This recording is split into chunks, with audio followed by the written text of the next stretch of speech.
Health IQ Podcast. The Great Balancing Act. Managing Diabetes in the Real World. Are you trying to adopt a diabetes-appropriate diet into your lifestyle? If so, stay tuned because we will be talking about the changes we have made and some of the food options that make it easier as we've dealt with diabetes in our families. Joining me at the table today is Rachelle Moon, and I am Brenda Bishop. Our crew today is Bobby Hockaday and Joyce Runyon. Both of our husbands have diabetes. Rochelle's husband has had it most of his life, and he has really done a good job maintaining it. But when you got married into this, you had to learn how to help and cook and things like that.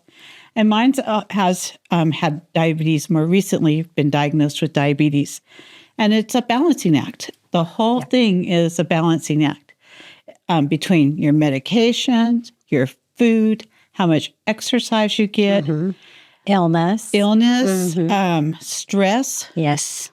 And even if you have pain, your blood sugar will go up. Yes. So all those things affect. So it's just a really big balancing act. And we're not here to tell you different from your physician. We're just here to give you some ideas of how whatever they told you can fit into your life. And I guess when I first started working in the field of diabetes, the thing was 1,000 calories and no white food. And that's really hard for people to even comprehend. Yeah. And 1,000 calories is not much, especially for an active man. That's true. Yeah. It's not. So things have at least changed in that regard. And we're focusing less on calories and no white food. So we'll sort of touch on why other colors are better. Right. But some things. So to me, the first step for all this is what we actually have in our refrigerators or our cabinets. And so I thought it'd be fun to sort of think about the grocery store and what we buy. Yeah. Because we have to make changes. Right. Well, and I would think that a lot of people, when they first get this kind of a diagnosis, or even later on, it feels very overwhelming. And like maybe there's a magical cure to this. And sadly, there's not, but there is an overall lifestyle balance you can take and a balanced approach. So I was telling you earlier that the first step is not to go find all the sugar-free products and go buy them and start eating them. Because when you start looking at labels, a lot of sugar-free products are actually very high in carbohydrates. Or fat. Or fats. Yes, which you are have to both. Replace that sugar with something. That's something that'll definitely impact your blood sugar. And they also have a lot of unknown, interesting ingredients.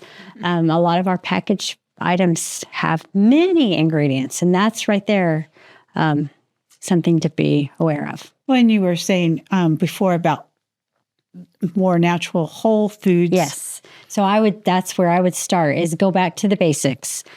Start considering all your whole foods. So things that don't have to be labeled because you know what they are, like meat, lean chicken or lean beef or lean pork, your fruits and vegetables. You can go in the store and look at them. They don't need a label to tell you what is in them.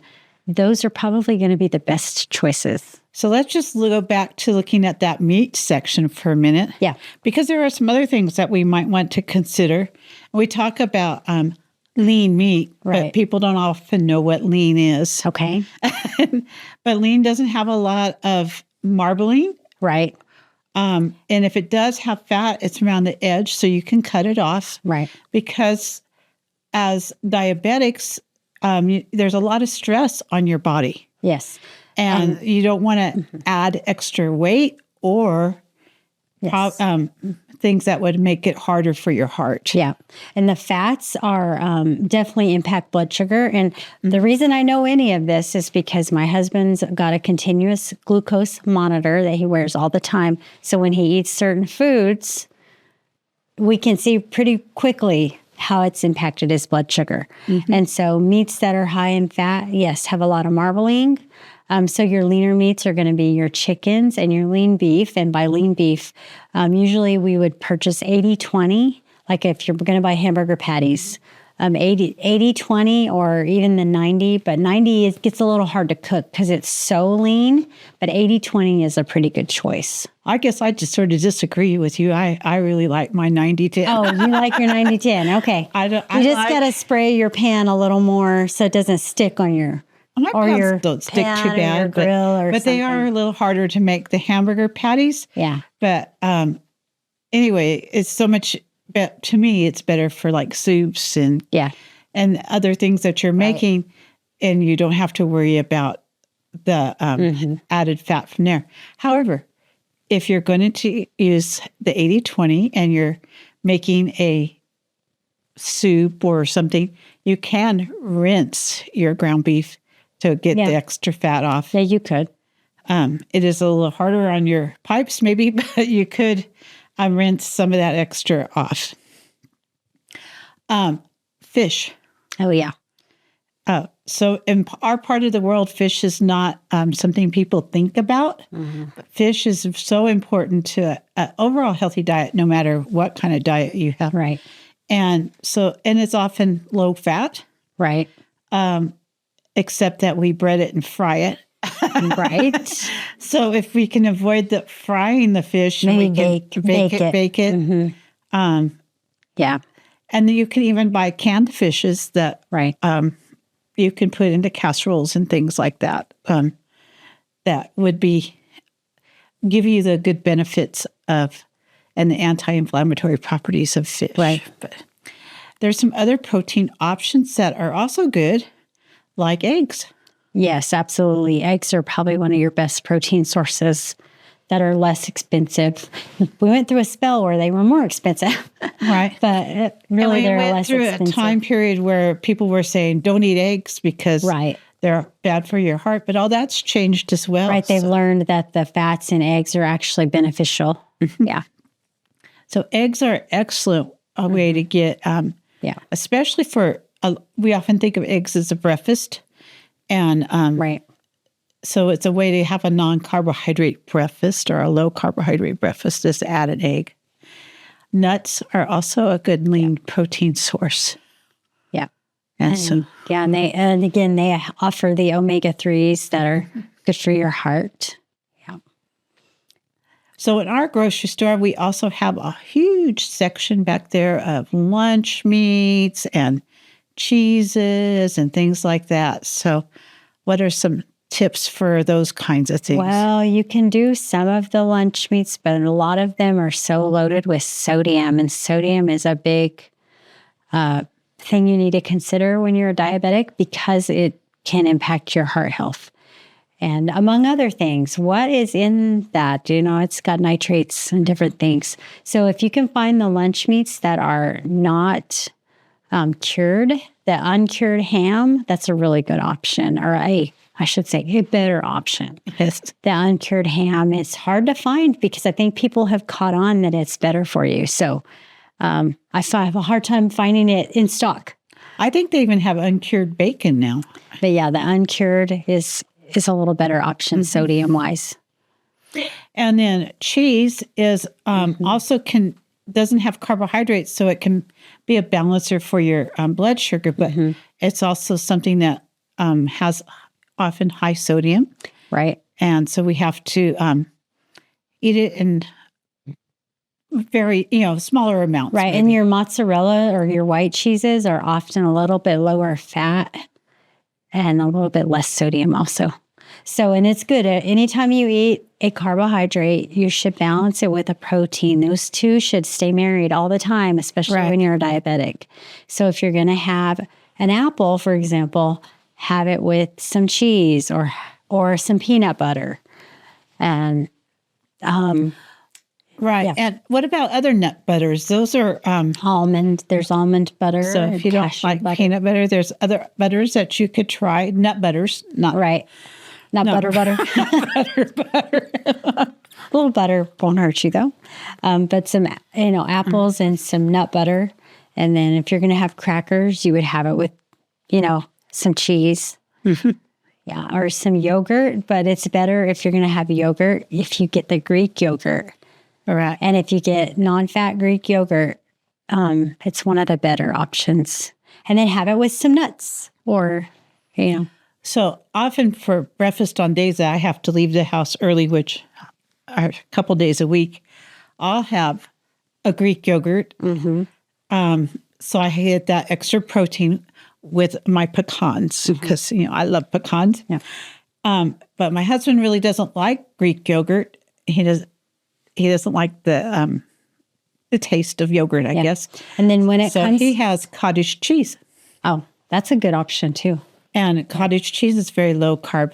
So it's an easy breakfast for him. And then we've also, whole fruit's nice, but we don't always have that. But we do keep some of the little fruit cups that have no added sugar. And so and that's key. Not sugar-free, but when it says no added sugar. Yeah. That's a big, that's good. That's so better. it's just has its own juice or whatever, or water or something. But anyway, and so he can it's already chopped up, so it's really easy for him to add to his thing in a hurry. And which, when it comes to fruits and vegetables, your best option for that is berries. But apples, like you said, fiber. If you eat it with the skin on it, that's higher fiber, so that helps balance some of that sugar.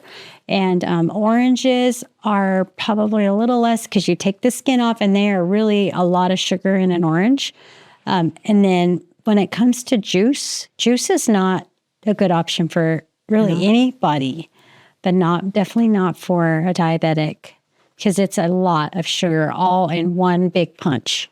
And so you're going to get a big high sugar spike. So unless you're having a episode where you're having low blood sugar, it's best to avoid juice. Well, and some juice that we think of as juice is really more, they call it a drink because it's juice flavored with a lot of sugar added to it. And then the other juice is made from fruits, pure fruit, which is good, except that all the fiber's been taken out. You don't get any of the benefits of the fiber, and the fiber, it can help lower that blood sugar. Yes, fiber. So the whole thing about all your fruits and vegetables is if you can eat like the celery. Yes. Because that's really high and is a great snack. As opposed to, I don't know, lettuce. It has less fiber. Chopped up veggies, that's a really good snack. And you can balance, your carrots or your celery with a little peanut butter if that helps you to eat that. And then you get your fats and you get a little protein and you're getting your fruits and vegetables that have that fiber. So that's a great option. And even avocados can be a good option for a person who has diabetes, and they're very filling. Yes. So, and they do have a lot of fat, but that fat is omega-3 fat. It's healthy fat. So that's another good option. Some of our vegetables are more starchy, like potatoes. Right. The sweet potatoes, some of the squash, like the acorn squash and all. But they also have a lot of fiber. So, of course, the ones with more color would be healthier for you because you're getting more vitamins, like a sweet potato over a regular potato. And the other thing we learned is the more whole you can eat that potato. So if it's like a baked potato as opposed to a mashed potato, that will keep your blood sugar better. Well, and if you're willing, if you can eat the skin of a baked potato, that's even better. And Clyde does that. We buy the smaller little potatoes, the babies, that are sort of made to have the skin, like the little red ones and all. Yeah. And so you just keep it up and eat the whole thing. Yeah, you're definitely getting some fiber in with that. So that's great and important in a diabetic diet, that you're getting that feeling. You feel full, but you're, able to eat something that's got quite a bit of carbs in it. So before we get to the harder aisle, the grains and breads aisle, let's talk just a little bit about milk and butter and those kinds of things. Okay.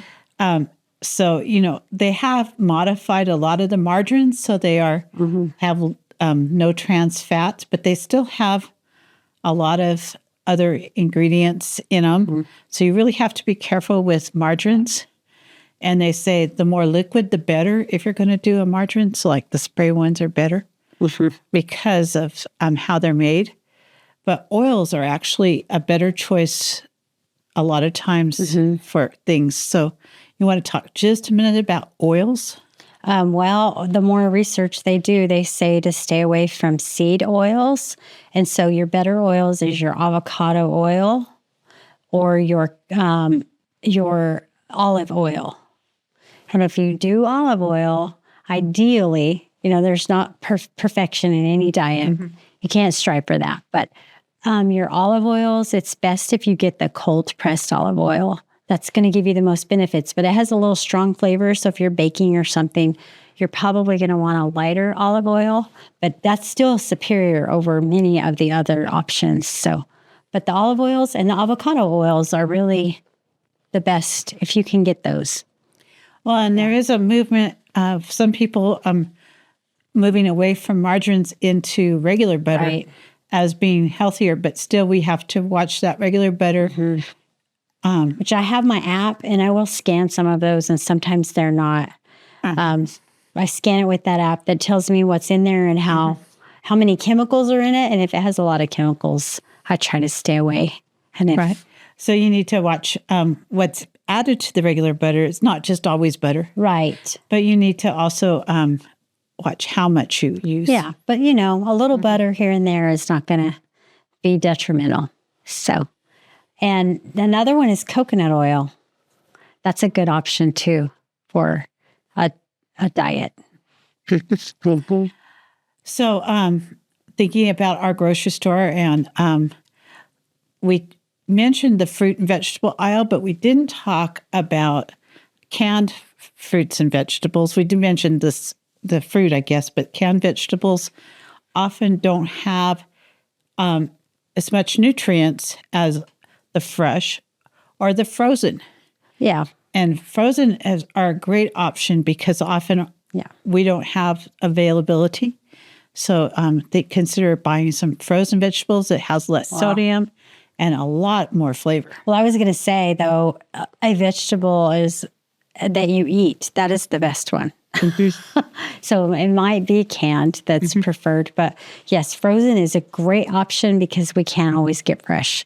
And sometimes our fresh is picked green, so it's not as much nutrients. But in it fresh, is probably optimal, and then frozen and then canned. But any vegetable you'll eat is a good vegetable if you can sneak it in.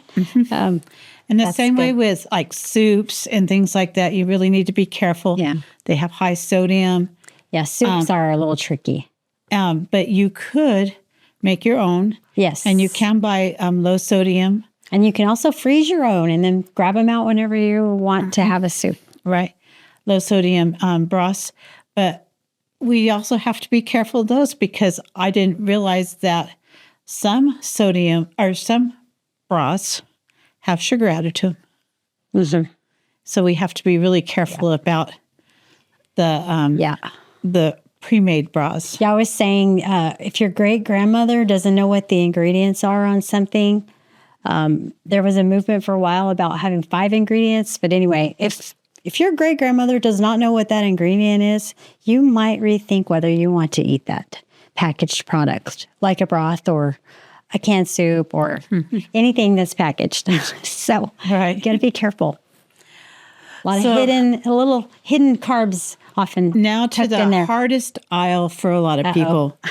The grains, the bread. Well, I was going to say two different aisles. Well, and then there's another one. It's the cereal aisle. Yeah, it's a hard one too, but that's all kind of in the same family. We sort of just avoid the cereal altogether because it's easier to avoid the cereal than other things. Yeah. We also avoid the granola bars and those things that we used to always have. Right. And those are tricky because they've been marketed often as something healthy, and you have to be really careful choosing like a granola. they all have a lot of sugar and a lot of calories and a lot of fat.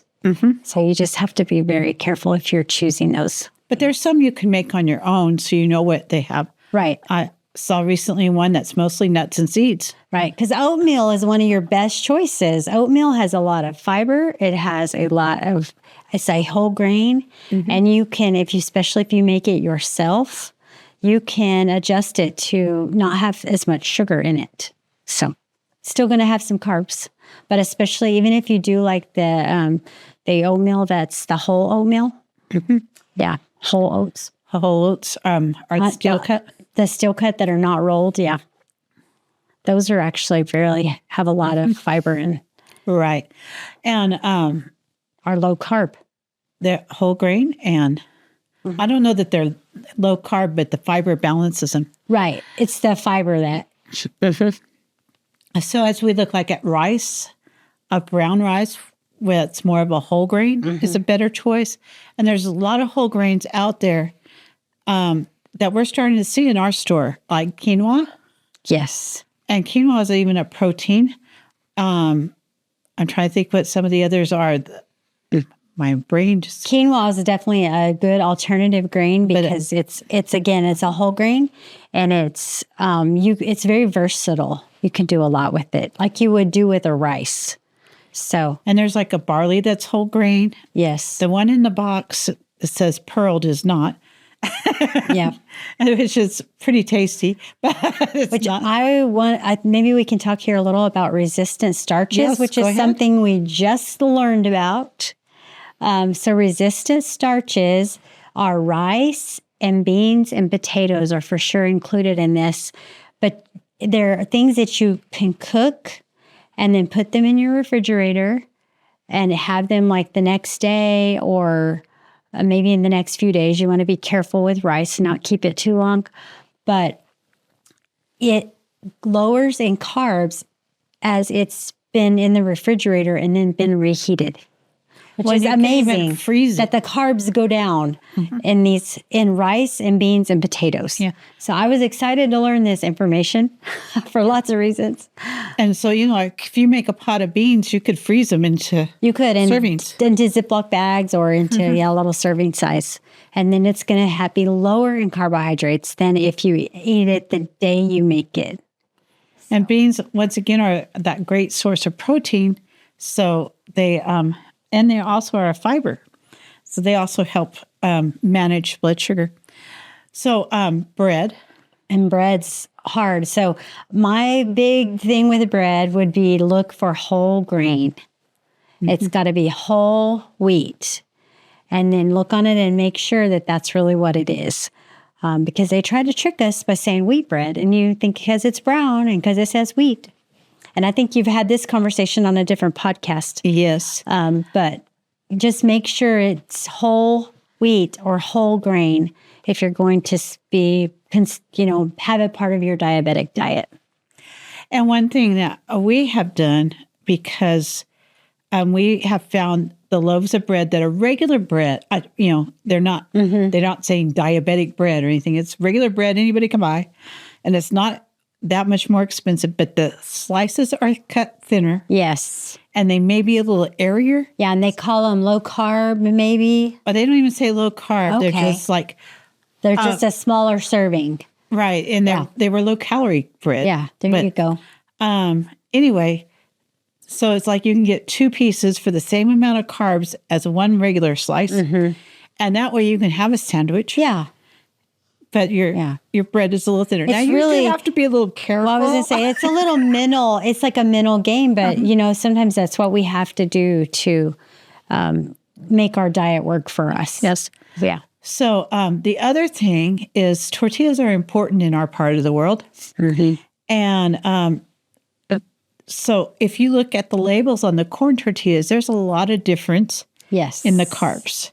So we have a brand that maybe not be the favorite brand, but it has the least amount of carbs. So try to get that as often as I can. Well, and I was going to say, when given the choice, as hard as it is, if you can choose corn tortillas in restaurants and things, and I know people love their flour tortillas, But if they will choose corn for a diabetic, it's a much better option. Well, you can There's have so many carbohydrates in one tortilla. Yeah, you can have 2 corn tortillas. Yeah.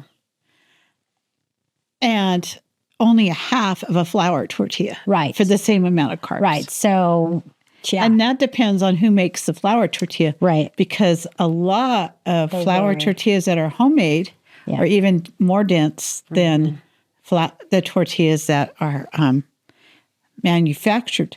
However, this is where some of those little tricks come in. The companies are making some things that are zero carb, and they're using net carbs because they're adding fiber, to help cut down on those carbs. And they're not. I'll admit they're not the greatest tortilla, but you can get used to them, and you can still have a burrito. Right. It's a little bit smaller, but we should all be eating smaller burritos anyway. Yeah. But they're a little bit smaller and they're a little bit thin, so you have to be a little careful.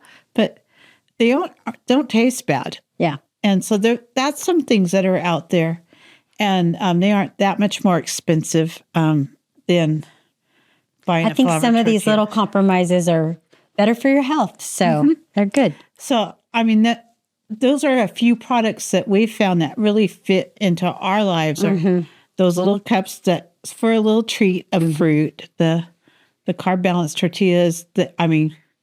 We have those all the time because tortillas were a big part of our life. Right. Yeah. And the resistant starch thing, we've been making our starches ahead and putting them in the fridge. So we've been trying to do several things that have really been helpful. Yeah, well, I think it's good that we've mentioned that protein and fiber are huge in balancing that diabetic diet, and that things labeled sugar-free there's still a cost to those. Those still have carbs and maybe many carbs. And so be careful with those items. That doesn't mean free to eat all you want. They might help manage your diabetic diet, but be careful with those items.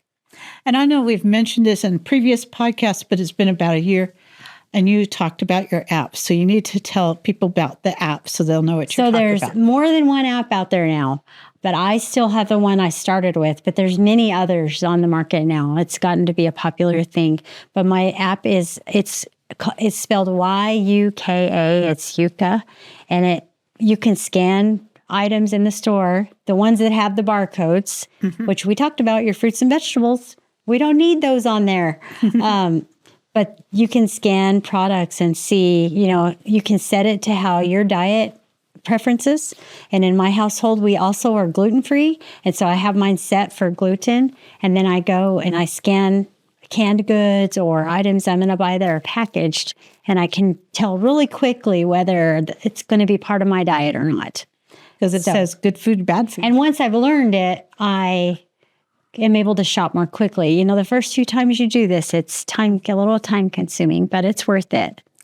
Oh, and I think that whole thing about, we create some meals that work for our lives. Yes. That fit the carbohydrate balancing diet. And then it makes it easier. Once we get used to these recipes, we maybe get a month's worth of things that we could rotate them. Which we've just found that the simpler our food is, the better it is. So just a protein, so a meat or something, a vegetable, and sometimes a carb. We don't always even do that. So, but a rice, a potato, or something really simple. Well, and there is something said for simple. There is a lot to be said for simple. Yes, keep it simple. Well, we have really gotten past our time, and so I hope that you've learned a couple of tips to help you with shopping for your diabetic-friendly meals. And please come back next time for another interesting podcast. Special thanks to our guest, Rachelle Moon, Quay County Health Council Program Coordinator, and our host, Brenda Bishop, Quay County Health Council Coordinator. Podcast crew, Director, Robert F. Hockaday. Producers, Robert F. Hockaday, Joyce Runyon. Camera Operator, Robert F. Hockaday. Second Assistant Operator, Joyce Runyon. Editor, Joyce Runyon. Music provided by David Morris. Funding for this podcast is provided by New Mexico Legislative Appropriation from Representative Jack Jackson. Brought to you by Quay County Health News. Follow us on YouTube, Facebook, and Instagram at Quay County Health. If you have content ideas, reach out to us at healthiqpodcast@gmail.com.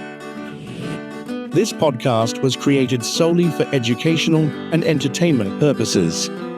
It is not intended as a substitute for advice from a healthcare or mental health professional.